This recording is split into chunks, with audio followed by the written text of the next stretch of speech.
Hello बच्चों, कैसे हैं आप लोग। आज ये नेक्स्ट लेक्चर चल रहा है। किसका?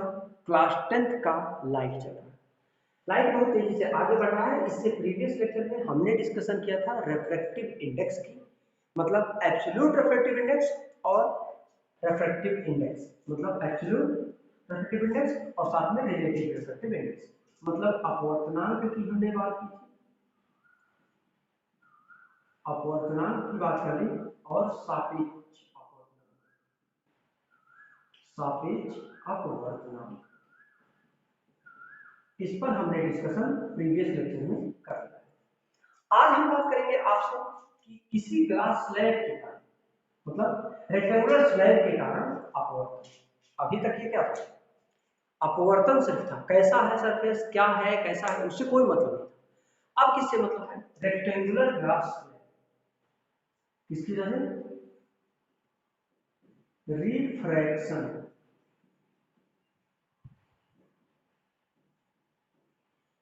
थ्रू किससे? Rectangular glass slab.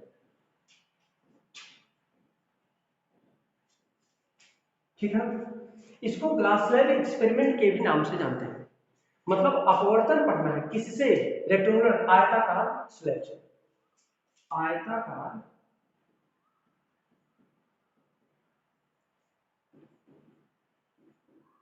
स्लैब से अपवर्तन। बोले क्लियर है ना? इसका मतलब ध्यान से देखिए, हम शुरू करते हैं। ये एक कोई glass slab, rectangular glass slab, ये कोई इस पर नॉर्मल, और ये क्या है? आने वाली लाइट, जिसे आप आपतित किरण या इंसिडेंट रे बोलते हैं। इसे क्या बोलते हैं? इंसिडेंट रे या आपतित। ये क्या है? अभिलंब है, जिसे आप नॉर्मल कहते हैं। ये क्या होगा जब ये स्लैब में जाएगा, तो ये क्या हो जाएगा? बेंड हो जाएगा। ध्यान से देखिए, क्यों बेंड होगा इसका डिस्कशन हमने प्रीवियस लेक्चर में किया। क्योंकि ये रेयरर मीडियम और ये क्या है? Denser medium. अब ये मत पूछिए, डेंसर मतलब सघन माध्यम, और ये क्या है? विरल माध्यम। अब ये मत पूछने लगेगा कि ये रेयरर क्यों है, ये डेंसर क्यों है। ठीक है ना? ये चीजें बहुत स्पष्ट दिखनी चाहिए आपको, और पिछले लेक्चर देख करके आते तो कुछ ज्यादा मजा आता। ठीक है ना? तो जब रेयरर मीडियम से डेंसर में आएगी तो अम्लन की ओर झुक जाएगी। सोचिएगा, ये सीधी आती तो ये डॉटेड लाइन आती, लेकिन ये तो आई नहीं, इधर चली गई। एक चीज, दूसरी चीज, इस पर जहां ये गिरी है उस पर दूसरा एक स्पेक्ट को बना लेते हैं नाम। क्यों? क्योंकि यहाँ एक एयर, ऊपर क्या है? एयर, और नीचे क्या है? ग्लास है। और यहाँ देखिए, ये ग्लास है और नीचे क्या है? फिर से एयर है। बस हो जाए, तो फिर मीडियम चेंज हुआ। इसका मतलब एक बार रिफ्रैक्शन यहाँ होगा, अपवर्तन एक बार यहाँ होगा, एक बार अपवर्तन यहाँ होगा। ध्यान रहे, यहाँ डेंसर से रेयरर में आ रहा है, ये अभिलंब से दूर हो जाएगी। क्या हो जाएगी? अभिलंब से दूर हो जाएगी। याद करिए, जब कोई प्रकाश की किरण विरल माध्यम से सघन माध्यम में प्रवेश करती है तो अभिलंब की ओर झुक जाती है। जो ये अभिलंब है, ये अभिलंब है, अभिलंब की ओर झुक जाती है। और जब कोई प्रकाश की किरणें सघन माध्यम से विरल माध्यम में जाती हैं तो अभिलंब से दूर हट जाती है। ठीक है? वही बात यहाँ हुआ कि ये है आपतित किरण आई, ये है क्या? ये रिफ्रैक्टिव इंडेक्स आर है। ये ध्यान से देखिए, ये और ये मतलब n1 और ये नॉर्मल है, ये भी तो n2, n1 n2 आपस में पहले है, क्योंकि ये भी नॉर्मल है, ये भी नॉर्मल है, तो पहले होगा पक्का है। तो ये जो होगा दूसरा वाला, देखिए ये r ही होगा। बताओ तो, ये जो i जो है, तो यहाँ i1 यहाँ r1 हो, यहाँ i2 यहाँ r2। लेकिन समस्या है, देखो दो लाइन है, ऐसा है कुछ और एक ऐसा है, तो ये कोण इस कोण के हमेशा क्या होती है? बराबर होती है। इंटीरियर एंगल है ये दोनों, क्या है? Interior angle. इंटीरियर एंगल आपस में क्या होते हैं? बराबर। तो ये दोनों, जब ये आर है तो ये भी आर लेगा, और यहाँ जो बाहर निकला इसको आर ना कहकर इसको हम इमरजेंट कहते हैं। Sorry, emergent angle, angle of emergent. अब देखिए, ये जो आपतित किरण है, अभी बहुत कचरा हमें मिल गया, ये सब इरेज कर रहे हैं। ठीक है ना? थोड़ा सा समझ में ज्यादा रहेगा। अब देखिए इसको, एक बार ये रेयर मीडियम से डेंसर में आ रही है, एक बार डेंसर से ये रेयर में आ रही है। समझ में आ रहा है? अगर हम पूछे आपसे यहाँ स्नेल्स का लॉ क्या बनेगा, तो स्नेल का लॉ n इक्वल टू क्या बनेगा, साइन आई बटे साइन आर। ये पहला समीकरण बनेगा। ध्यान से देखिएगा, यहाँ जो रिफ्रैक्टिव इंडेक्स है इसका उल्टा हो रहा है भाई। यहाँ वायु से कांच, वायु से कांच में अपवर्तन है, और यहाँ क्या है, कांच से वायु में, वायु, बोलिए सही है ना, कांच से वायु में है। अब अगर कांच से वायु में होगा तब क्या होगा, तब इसका रेसिप्रोकल हो जाएगा। बोलिए अरे भाई, जब इसमें जो भी आया वायु से कांच में आया और ये कांच से वायु में जाएगा, तो वायु से कांच और कांच से वायु उल्टा है एक दूसरे का ना, तो ये हो जाएगा 1/n इक्वल टू क्या हो जाएगा। यहाँ जो है वो है साइन आई, आई के साइन आई के यहाँ पर क्या है आर, तो साइन आर अपान यहाँ क्या है आर साइन ई। बोले ठीक है। अगर थोड़ा सा इसको एडजस्ट करें समीकरण 2 को थोड़ा सा सेट करें, फिर इक्वल टू क्या हो जाएगा, रेसिप्रोकल करना, तो ये हो जाएगा साइन ई बटे साइन आर। इसको समीकरण 2 मानिए। समीकरण 1 देखिए, समीकरण 2, समीकरण 1 और 2 से, समीकरण 1 और 2 से। अब अगर समीकरण 1 और 2 को ध्यान से देखें तो दोनों n मतलब बराबर है, इसका मतलब इसके RHS भी बराबर होंगे। जब LHS बराबर है तो RHS n इक्वल टू दिया है साइन आई बटे साइन आर, और बराबर हो जाएगा साइन आर बटे हाँ साइन आर बटे साइन ई। बोलो ठीक है, क्लियर हो रहा है कि नहीं हो रहा है भाई। साइन ई ये क्या लिख दिया हमने, हाँ अच्छा, n इक्वल टू, ये तो ऊपर वाला लिख दिया, नीचे वाला है साइन ई बटे साइन। जब ये दोनों बराबर है तो ये दोनों कट गए, मतलब हमको मिल गया साइन आई, साइन आई बराबर क्या मिल जाएगा साइन ई। साइन साइन कट जाए तो आप देख पा रहे हैं कि आई इक्वल टू क्या मिल गया। ध्यान से देखिए, angle of incidence is always equal to angle of emergence. बोलिए क्या क्लियर हुआ। देखिए कॉन्सेप्ट यही था, यही तो हम समझाना चाह रहे थे।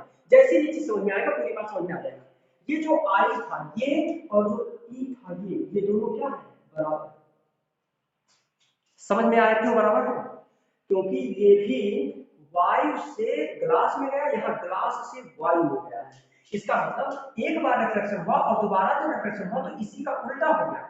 इसीलिए देखिए जो रिफ्लेक्शन यहाँ जो आर था और यहाँ जो आई था ये दोनों बराबर है, क्योंकि ये दोनों क्या है, मीडियम तो बदल नहीं रहा है, ग्लास भी है भाई अंदर। यही जो अभी आर के जैसा बिहेव कर रहा था वही एंगल यहाँ आई के लिए बिहेव करेगा, क्योंकि इसके अंदर शीशा है ग्लास। तो ग्लास में कभी भी मीडियम चेंज नहीं होता, ग्लास में मीडियम चेंज नहीं होता। जब मीडियम ग्लास ही जब एक मीडियम है तो जब ग्लास से ग्लास मिल गया तो मीडियम नहीं चेंज हुआ, और जब मीडियम नहीं चेंज होगा तो क्या एंगल चेंज होगा, नहीं। तो जब एंगल भी नहीं चेंज होगा तो सिंपल सी बात है, तब ये जब हवा से कांच में आया, कांच से हवा में गया, तो आई और ई क्या हो गया। समझ में आया इतनी बात की नहीं, समझ में आया। मतलब मैं कह सकता हूं इसको angle of incidence, angle of incidence is equal to, is equal to किससे, angle of emergent, angle of emergent. बोले क्लियर। ये चीज आपको याद कर लेना चाहिए। ग्लास स्लैब एक्सपेरिमेंट है ये, आयताकार ग्लास पर प्रयोग किया जाता है, ये वो चीज क्लियर करता है। बोले स्पष्ट हो रहा है, एकदम मस्त है, समझ में आ रहा है अच्छे से, कोई डाउट, बोर्ड भी दिख रहा है बहुत सही, ठीक है ना। अब हम बात करेंगे इसके कुछ फैक्टर्स, इसके कुछ फैक्टर्स, उन फैक्टर का डिस्कशन हम करेंगे। नोट्स बनाते रहिएगा, लिख चुके आप। अब देखिए, अब हम आपसे बात करेंगे किसके बारे में, फैक्टर के बारे में। देखिए कौन कौन सा फैक्टर होता है, जो लेटरल डिस्प्लेसमेंट होता है। मतलब अगर हम बात करें, थोड़ा सा और हम बात कर लें, एक चीज और थोड़ा सा और हम बात कर लें उसके बाद कभी भी आपने गिलास देखा होगा, एक ट्रांसपेरेंट गिलास ले लीजिए, मतलब कांच का एक गिलास ले लीजिए। उस कांच के गिलास में आप क्या कर दीजिए, पानी भर दीजिए, और पानी भरने के बाद आप अपनी पेंसिल को उसमें डिप करिए। सीधा नहीं, एक तो सीधा डिप किया जा सकता है और एक हल्का सा कुछ एंगल बना के ऐसे टेढ़ा। जहां से पानी के अंदर जाएगा वो पेंसिल, जहां से पानी में ऐसे गया तो पानी यहां तक है मान लीजिए गिलास में, तो यहीं से वो पेंसिल ऐसा महसूस होगा कि वो टूट गया। क्या हो गया है, टूट गया। वैसे ही ग्लास स्लैब के लिए होता है।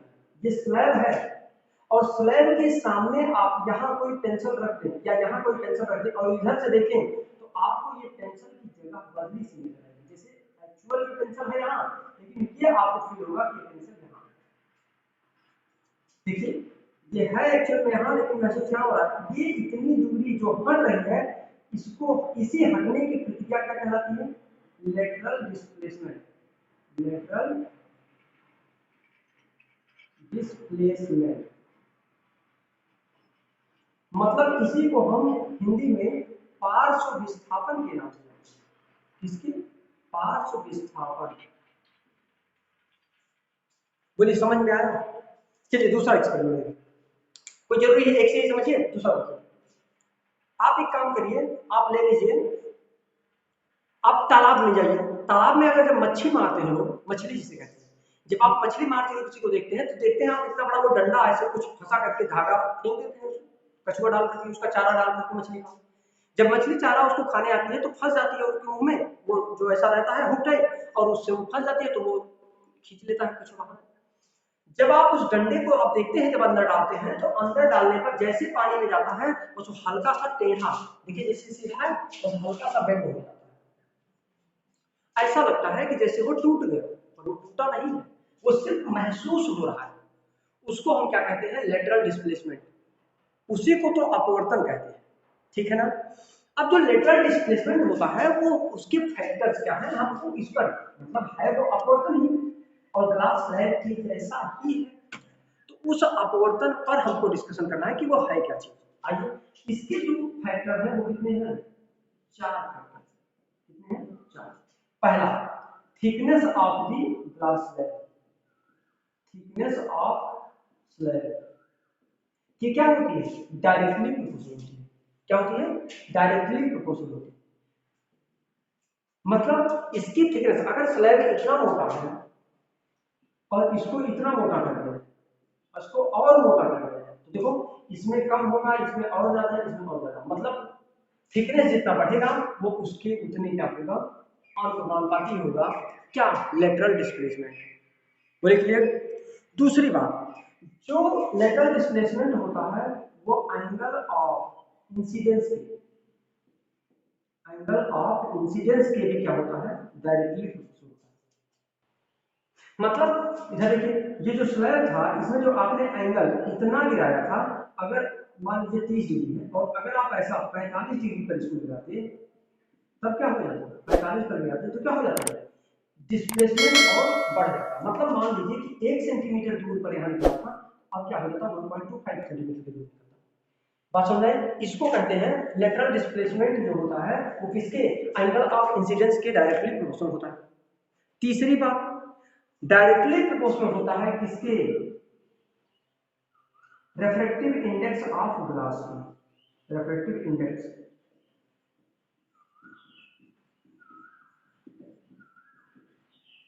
रेफ्रेक्टिव इंडेक्स ऑफ स्लैब, मतलब ग्लास स्लैब का यंग कितना है उस पर भी निर्भर करेगा। अब आप सोच रहे होंगे कि सब ग्लास का एक ही रेफ्रेक्टिव इंडेक्स होता है, नहीं नहीं, ये एंगल के रिगार्डिंग चेंज होता रहता है, ये एंगल के रिगार्डिंग चेंज होता रहता है, क्योंकि आप जानते हैं n इक्वल टू क्या होता है, साइन आई बटे साइन आर। जब आई बदलेगा, आर बदलेगा, तो सिंपल सी बात है n तो बदलेगा ना, तो रेफ्रेक्टिव इंडेक्स पे क्या होता है, डायरेक्टली प्रोपोर्शनल होता है क्या, लेटरल डिस्प्लेसमेंट। और एक चीज सुनिए, और एक चीज सुनिए, चौथा फैक्टर इनवर्सली प्रोपोर्शनल होता है, इसके व्युत्क्रमानुपाती होता है। किसके व्युत्क्रमानुपाती होता है, वेवलेंथ ऑफ इंसिडेंट लाइट। किसके, वेवलेंथ ऑफ इंसिडेंट लाइट। जो इंसिडेंट लाइट होता है उसके वेवलेंथ के, मतलब उसका जो लैम्डा है, उस लैम्डा की क्या होगा, इनवर्सली प्रोपोर्शनल। क्या होगा, इनवर्सली प्रोपोर्शनल। बोलिए समझ में आ गया। फिर से सुनिए, जो डिस्प्लेसमेंट का, लेटरल डिस्प्लेसमेंट का जो फैक्टर है वो 4 है। ग्लास स्लैब की थिकनेस, मोटाई बढ़ा दोगे तो उसका लेटरल डिस्प्लेसमेंट बढ़ जाएगा, मोटाई घटा दोगे तो लेटरल डिस्प्लेसमेंट घट जाएगा। एंगल ऑफ इंसिडेंस बढ़ा दोगे तो लेटरल डिस्प्लेसमेंट बढ़ जाएगा, और घटा दोगे तो घट जाएगा। रेफ्रेक्टिव इंडेक्स बढ़ा दोगे तो बढ़ जाएगा लेटरल डिस्प्लेसमेंट, पार्श्व विस्थापन, और घटा दोगे तो घट जाएगा। इधर देखो, वेवलेंथ बढ़ा दोगे तो लेटरल डिस्प्लेसमेंट घट जाएगा। फिर से सुनो, इनवर्सली प्रोपोर्शनल मतलब उल्टा। लेटरल डिस्प्लेसमेंट कब क्या होगा, अगर वेवलेंथ को, जो इंसिडेंट लाइट है उसकी वेवलेंथ को अगर आप बढ़ा देते हैं तो ये क्या हो जाएगा, लेटरल डिस्प्लेसमेंट घट जाएगा, और अगर वेवलेंथ घटा देते हैं तो लेटरल डिस्प्लेसमेंट बढ़ जाएगा। ये 4 फैक्टर्स हैं किसके, लेटरल डिस्प्लेसमेंट के। अब हम कल आपसे बात करेंगे स्फेरिकल लेंस के बारे में। किसके बारे में, स्फेरिकल लेंस के बारे में। इसलिए मैं बता देता हूं कि अगला लेक्चर क्या होगा, जिससे आपको जोड़ने में दिक्कत ना हो। सपोज दैट आप किसी दिन मिस हो गया कोई क्लास, तो क्लास मिस होने पर ऐसा ना हो कि आपका लेक्चर इधर उधर हो गया तो कॉन्सेप्ट इधर का उधर हो जाने से आपको समझ में नहीं आया। ठीक है ना। फिर मिलते हैं आपसे नेक्स्ट लेक्चर में। अगर हाँ आपने अभी तक लाइक सब्सक्राइब और शेयर नहीं किया है तो आप इतनी देर से देख रहे हैं यार, लगभग 15 मिनट हो गया, 15 मिनट से आप लेक्चर देख रहे हैं, कम से कम सब्सक्राइब, सॉरी, लाइक तो कर दीजिए। और अगर आपको मजा आ रहा हो तो शेयर कर दीजिए अपने फ्रेंड के साथ। अगर ऐसे ही अच्छे अच्छे अपडेट्स चाहिए तो सब्सक्राइब भी कर दीजिए, लाल वाली बटन दबाइए, घंटी बजेगी धनाक से, ऊपर ऑल नोटिफिकेशन कर दीजिए, सारे नोटिफिकेशन आपके पास में, ऑल दी वेरी बेस्ट।